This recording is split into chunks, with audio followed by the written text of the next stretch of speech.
सूरत शहर आज भक्ति और श्रद्धा के रंग में रंगा हुआ है क्योंकि आज है संत श्री जलाराम बापा की 226वीं जयंती।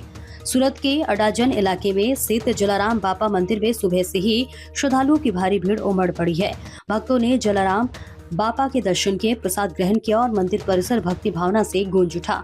इस खास अवसर पर मंदिर ट्रस्ट की ओर से सार्वजनिक भंडारे का भी आयोजन किया गया है, जहां सुबह से ही हजारों श्रद्धालु प्रसाद का लाभ ले रहे हैं। इसके साथ ही मंदिर में भजन कीर्तन, महाआरती और सेवा यज्ञ का भी विशेष आयोजन किया गया है।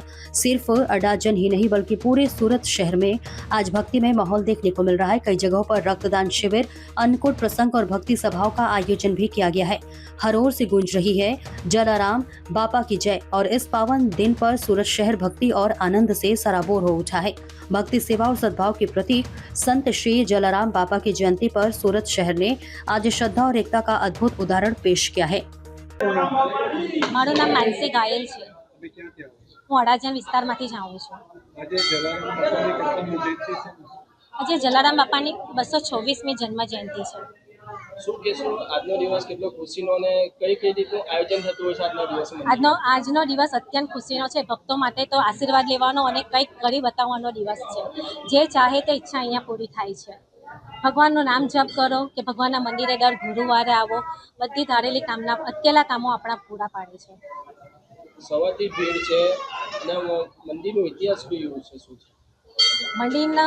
અમે જ્યાં આજથી 28 વર્ષ પહેલાંથી મંદિર ભગવાન થયું છે।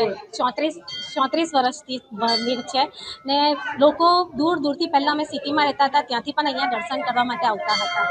દર ગુરુવાર ભરવાથી ભગવાન જલારામ બાપા મનોકામના બધી પૂરી પાડે છે। અને આજે ને વિના મૂલ્યે પ્રસાદીનું વિતરણ થાય છે। આજે ભાવિક ભક્તોની અસંખ્ય લાઈનો હશે ને શોભાયાત્રા નીકળશે। આજના પવિત્ર પાવન દિવસે ભક્તોની જે ઈચ્છા હોય તે ભગવાન પૂરી પાડે છે।